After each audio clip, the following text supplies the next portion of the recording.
Ndio utatufungia siku ya leo. Tuambie jina na umetoka wapi. Alafu endelee.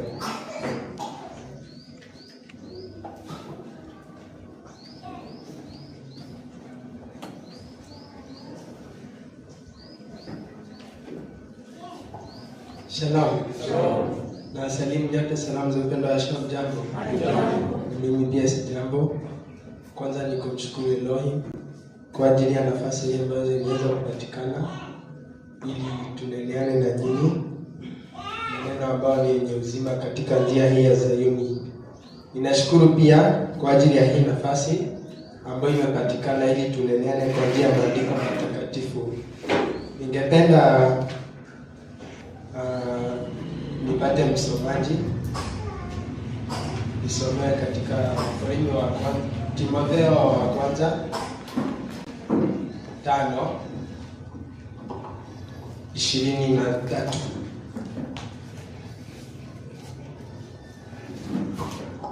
Timotheo wa kwanza 5:23.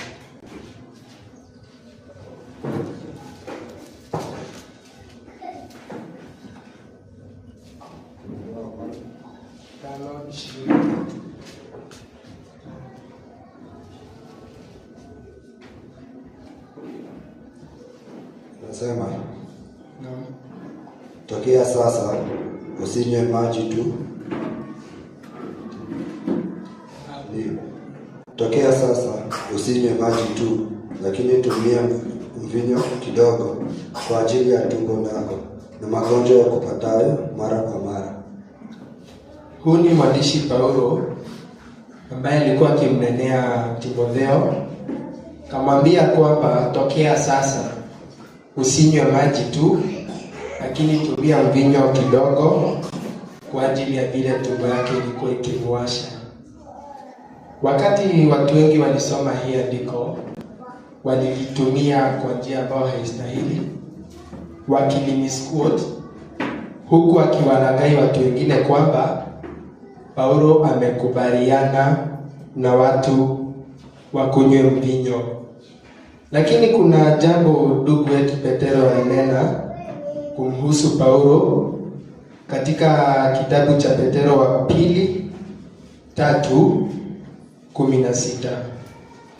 Petro wa pili 3:16 mstari wa 16 inasema, vile vile kama katika nyakati zake zote pia akitoa humo habari za mambo haya, katika nyaraka hizo yamo mambo ambayo ni vigumu kuelewa nayo, na mambo hayo watu wasio na elimu, wasio imara huyapotoa, kama vile wayapotoavyo na maandiko mengine kwa uvunjifu wao wenyewe.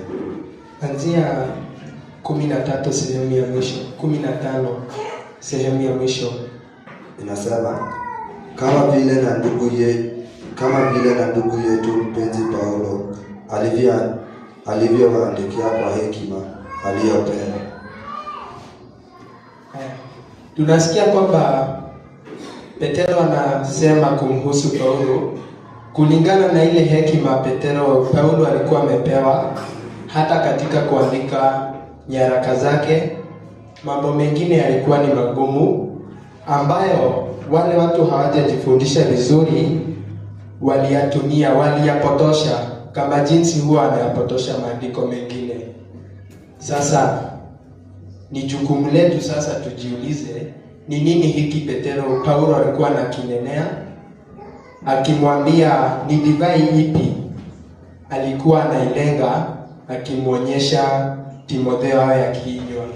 Ningependa mjue ya kwamba kuna aina mbili ya divai katika maandiko.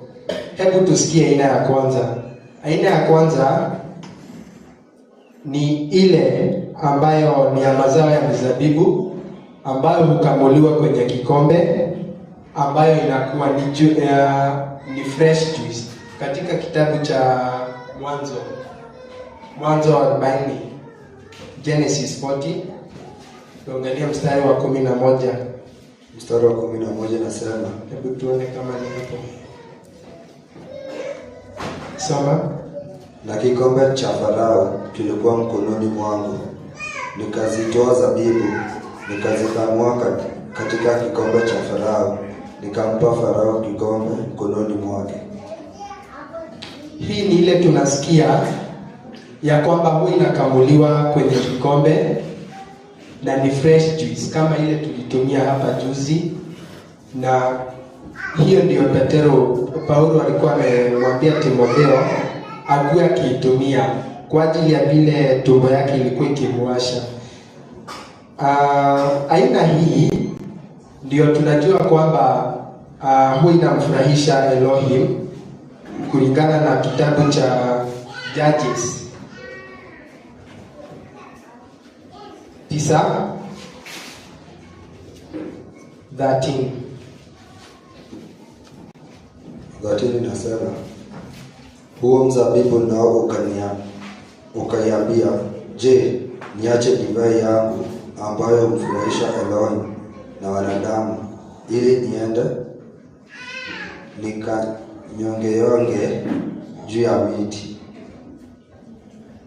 Hii aina ndio tunasikia kwamba huwa inamfurahisha Elohim, na vile vile kama nilivyokuwa nimesema hapo awali, kuna aina nyingine ya divai ambayo ile ya kawaida tu ikikamuliwa kwenye kikombe, ikihifadhiwa ilale, iferment, iwe chachu, hiyo huwa inakuwa mvinyo ama kileo. Ningependa kwanza, kabla tufike hapo, tusome katika kitabu cha Kumbukumbu la Torati 32 mstari wa 14. Tusikie maandiko amesema nini kuhusu hiyo ya kwanza. Nasema, siagi ya ng'ombe na maziwa ya kondoo pamoja na mafuta ya wanakondoo, kondoo waume wa Kibashani na mbuzi, na unono wa ngano iliyo nzuri, ukanywa divai, damu ya mzabibu. Tunasikia kwamba maandiko yameitaje?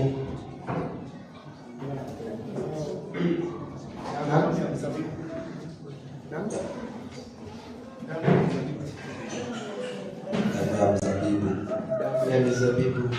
Na hii ndio Paulo alikuwa anamwambia Timotheo awe akikunywa kwa wingi kwa ajili ya vile tumbo yake ilikuwa ikimwasha.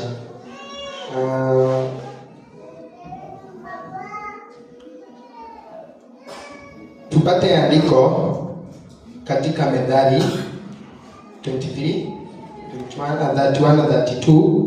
Tusikie sasa kuhusu aina ile nyingine ya pili. Methali 23 mstari wa 31 na 32 nasema, usiitazame mvinyo iwapo ni nyekundu, litiapo bilauri rangi yake, ishukapo taratibu, mwisho wake huuma kama nyoka, huchoma kama fira.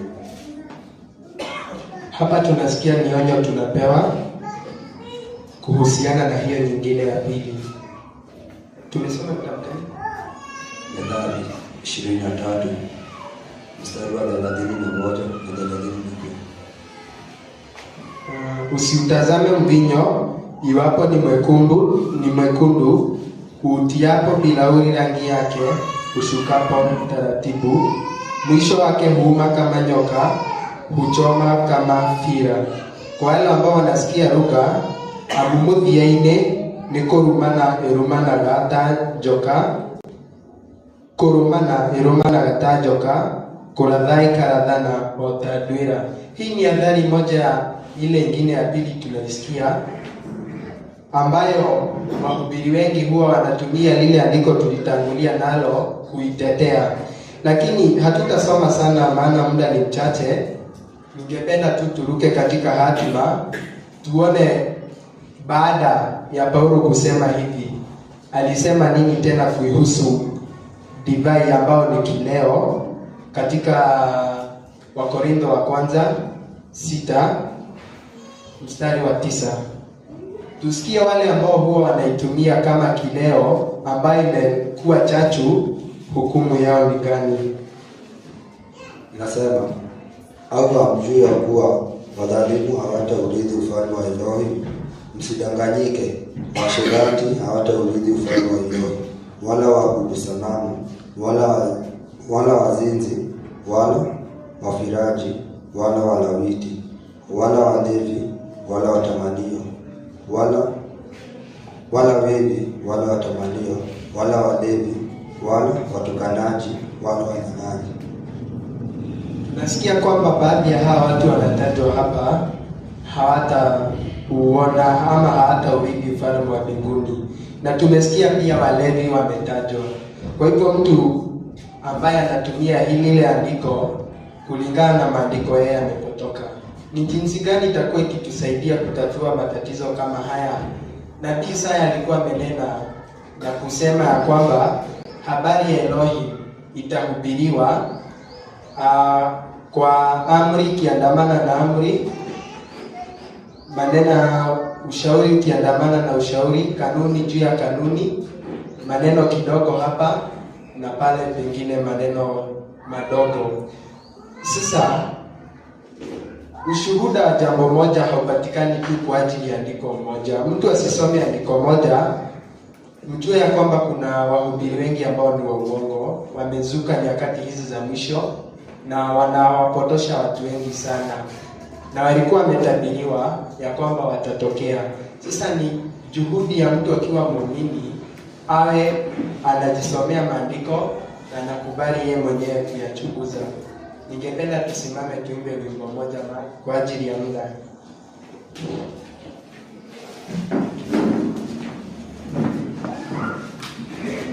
Ndiria ngona Mesia witwagiuka, ndigakorwo na gĩkeno nĩndamuona, ndamenya hinya wothe wa gũkũ thĩ ĩno, na rĩrĩa ndũgacoka gũthamaka rĩngĩ, nĩnjũĩ nĩkũrũga na makaruga, njagathĩrĩirie nĩguo ndĩmũtũnge, tondũ wee-inĩ gũtirĩ gĩkano, kaũndũ gakinya Zayuni.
naambiwa niwakumbushe jina na nimetoka wapi.